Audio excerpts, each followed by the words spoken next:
Olá, aluno de hidráulica, tudo bem? Pessoal, hoje a gente vai continuar falando sobre tubulações, mas hoje mais especificamente com as conexões que a gente utiliza para instalação do nosso sistema de irrigação, né? Logicamente aqui no IFTM eu não tenho todas as conexões disponíveis no mercado, né? Mas eu vou mostrar aqui algumas que estão aqui disponíveis que já facilitam a vida do futuro operador do sistema de irrigação, né? Então, assim, mais importante para um operador do sistema de irrigação é conhecer as conexões e peças que a gente pode utilizar tanto para a instalação do sistema de irrigação quanto para a sua manutenção, tá? Vamos começar com alguns exemplos e nomes técnicos utilizados na hidráulica dessas tubulações, né? Todas as peças, né, e tubulações em que as conexões, os engates são feitos a partir de colagem, né, de cola, a gente fala peças soldáveis. Por que peças soldáveis? Porque esses adesivos plásticos ou colas utilizadas, a exemplo aqui, de tubulações de PVC, ela na verdade ela tem a propriedade de derreter uma fina camada do PVC, né? E quando a gente faz a conexão com a cola, com o adesivo, né, com a solda, a gente faz a soldagem do PVC, né? Posteriormente eu vou fazer um segundo vídeo para vocês, mostrando como se fazer uma correta soldagem de uma conexão ou de uma tubulação de PVC, né? Veja a forma da gente fazer o lixamento, fazer a limpeza e o preparo. Tá? Então vou falar aqui os nomes de algumas peças que estão disponíveis, né? Essa pecinha aqui, que é normalmente com o final de uma linha, final de um sistema, né, se chama cap, né, ou tampão, né, mas tecnicamente chamada cap. Ela na verdade é uma tampa, né, um final de linha, né, para a gente fazer a instalação dela, a gente vai passar por fazer primeiro o lixamento na peça, lixa a ponta onde a gente quer fazer a conexão dessa peça, passa a cola de PVC primeiramente na parte fêmea, que é a parte que vai fazer o engate, né? E depois a gente passa uma fina camada do PVC na parte macho e faz a união das duas peças, tá? Então essa peça aqui a gente chama cap. E ele a gente vai ter nos N diâmetros DNs que a gente tem, né? E PNs também, né? Que é a pressão que ele vai resistir sem se romper, logicamente. Lembra? DN diâmetro, nome, PN diâmetro, pressão nominal que a peça vai resistir, ok? Outra peça que a gente vai trabalhar muito é o tal do joelho, né?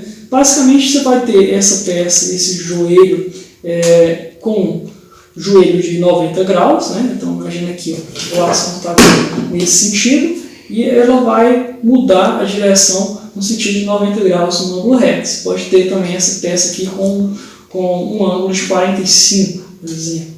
Okay? Esse seria um joelho de 45. Normalmente você deve, às vezes, até se perguntar, professor, mas qual a diferença do joelho? Também pode ser conhecido também como cotovelo. Tecnicamente você vai encontrar essas duas nomenclaturas, né?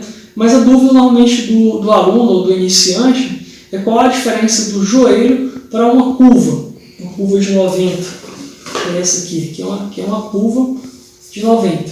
Okay? Normalmente a diferença do joelho para a curva é a angulação de abertura. Por exemplo, ela muda de direção aos 90 graus, igual ao do cotovelo, né? Só que aqui a água vai mudando a sua angulação com um raio bem maior. Por exemplo, aqui o raio, se a gente pegasse um ponto aqui pequeno, aqui o ponto central, o raio maior, né? Então imagina qual dessas peças vai criar mais atrito com a água na mudança de direção. Logicamente o cotovelo, né, que ela é bruscamente, a água chega no sentido e bruscamente ele muda a sua direção para um outro sentido, né, para um outro ângulo de 90 graus. Né? E aqui a gente já tem a mudança mais gradual. Então essa peça aqui, que é o joelho, gera mais perda de carga do que essa peça que é a curva, né, também de 90 graus, só que com uma abertura maior. Okay? Aqui a gente tem uma outra peça chamada T, né, okay? Esse T, as perdas de cargas nessa conexão também depende da forma como a gente está fazendo, precisa da instalação dela, por exemplo, vamos dizer que a linha adutora ela é um T também soldável, né? O engate desse T, a conexão desse T também é por colagem, né? Peça. Esse daqui especificamente é um T de diâmetro nominal de 50 milímetros, né? Esse T, se a água vem nesse sentido, né? Então é um T de saídas laterais, né? Se a água vem nesse sentido e vai sair uma pequena saída aqui, então ele vai ser um T de saída lateral, ok? Outra peça que a gente vai ter aqui é uma bucha de redução, né? Então, normalmente, esse tipo de peças aqui são chamadas buchas. Por exemplo, aqui eu tenho um joelho de 75 graus, ok? Porém, a próxima peça que eu queria sair é que essa peça aqui viesse nesse sentido e ela passasse por uma tubulação de 50 milímetros, ok? Então, há N formas da gente fazer isso. A gente poderia colocar um pedaço de tubo em uma redução de 50 para 75. E uma das formas da gente fazer essa redução é utilizando uma bucha de redução. O que faz essa bucha? A gente vai soldar também, da mesma forma. Aqui, ó, faz o engate 75 e a saída para 50, né? Fazendo a soldagem, logicamente, aqui. E ela vai passar de 75 para 50. Né? Então, primeiro a gente vai fazer o lixamento aqui e fazer as colagens, ok? Eu não vou fazer isso agora, porque é para não perder a peça de forma desnecessária, tá? Essa aqui é uma bucha de redução soldável, tá? A gente vai ver que existe outro tipo de buchas, mas de rosqueáveis, que é o exemplo dessa buchinha aqui pequena. Um exemplo. Aqui eu quero passar de 32 para montar essa outra pecinha aqui para 3/4, né? Para 20, 32 para 20. Então a gente já tem uma outra buchazinha de redução. Okay? Mas só que já com música. Outro exemplo de peças muito utilizadas aqui em irrigação, aqui a gente já tem um registro de globo, ok? E os engates desse registro de globo também são soldáveis, ok? Então, por que é um registro de globo? Por favor, dá um zoom aqui vocês vão ver, se vocês estão conseguindo visualizar no vídeo, ele tem tipo um globinho, né? Em que a gente vai fazer, quando você fecha, o globo fecha a saída de água. À medida que a gente vai abrindo, o globo vai abrindo automaticamente, linearmente a gente vai liberando a passagem da água. Ó, esse aqui é um registro de globo de 50 milímetros. Esse daqui é um outro registro de globo, agora de um diâmetro de 32 milímetros. Agora, a diferença desse, além do diâmetro, logicamente, é que esse registro de globo aqui, as laterais, os engates dele são rosqueáveis, ok?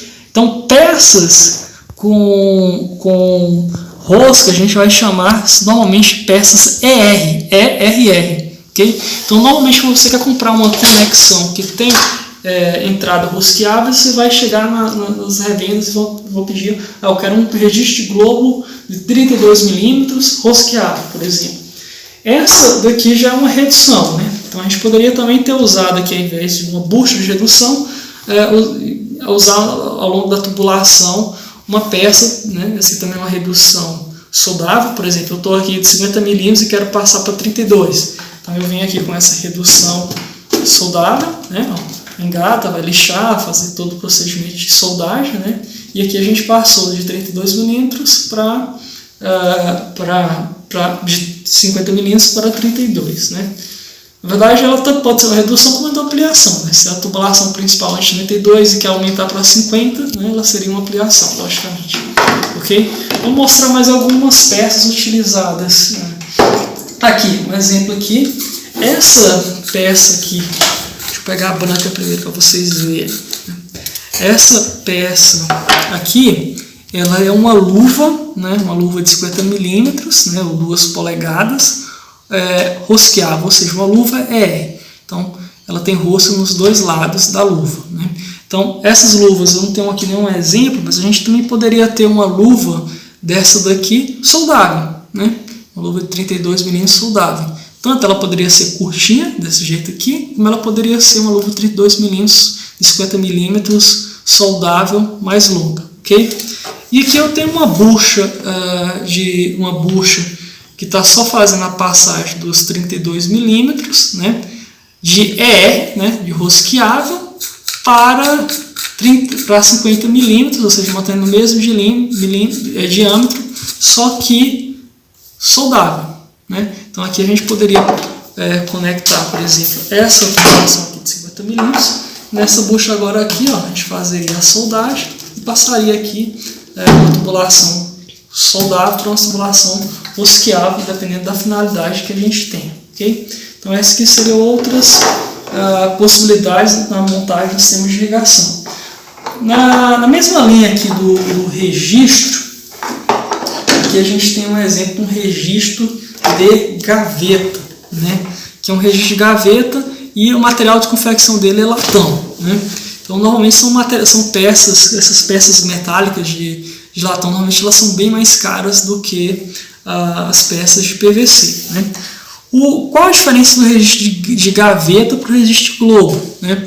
O registro de gaveta ela tem como se fosse uma gavetinha. Então, deixa eu dar um zoom aqui no vídeo para vocês verem. À medida que a gente vai abrindo, ela tem uma peça parecida a uma gaveta, né? Ó, vocês estão vendo a gavetinha abrindo. Ó. Então ela consegue... Aqui eu consigo fazer uma abertura e um fechamento da minha adutora, né? Claro, aumentando o diâmetro dessa peça aqui, de uma forma mais lenta e mais gradual. Então aqui, ó, a gavetinha abriu totalmente. E aqui você vê que você não consegue, é muito difícil fazer no registro de gaveta um fechamento brusco. Então ele é um fechamento bem mais gradual, né? Esse registro de gaveta aqui na minha mão, ele tem 32 milímetros de diâmetro, né? Então é uma peça pequena, mas você vai ter esse registro de gaveta aqui com 200 milímetros, 300 milímetros, 500 milímetros, enfim. Logicamente tem umas proporções, né, bem maiores para essas tubulações de diâmetro altos, né? Mas aqui você vai ter ele em uma infinidade de diâmetros diferentes, ok? Vamos imaginar aqui outros exemplos de tubulação aqui na linha ER, que a gente vai trabalhar em cima de irrigação. Aqui, essa peça aqui rosqueável é o que a gente chama de nipple, né? O nipple, né? E aqui é a mesma luva, né? Então aqui basicamente o nipple ele ajuda para a gente fazer a ligação, por exemplo, de duas luvas, de uma luva com uma peça que a gente precisa de uma saída macho, né? Então, lembrando, sempre a parte que entra, né, que fica no interior da tubulação, a gente chama conexão macho, e a parte que fica de fora, que faz o engaixe, é a conexão fêmea, né? Então, na verdade, aqui, para a peça, né, para a luva, ela tem dois lados fêmeas, né, e o nipple tem dois lados machos, né? E quando você vai pedir essa peça no comércio, a gente fala peças ER, né, rosqueado, ok? Vamos imaginar outros exemplos aqui de peças. Aqui eu tenho, vocês já até viram, né? Na verdade aqui é um T, só que a diferença desse T para esse T aqui é que esse é um T soldável e esse aqui é um TR ou T rosqueado. Aqui é também no mesmo cotovelo, né? O joelho, só que rosqueável, ou seja, o cotovelo R. E esse aqui é um soldável, né? Outra conexão aqui que a gente tem, por exemplo, que é utilizada em irrigação. Aqui é uma válvula de retenção aqui de latão com diâmetro de 25 milímetros, DN25, né? Que é o mesmo 3/4.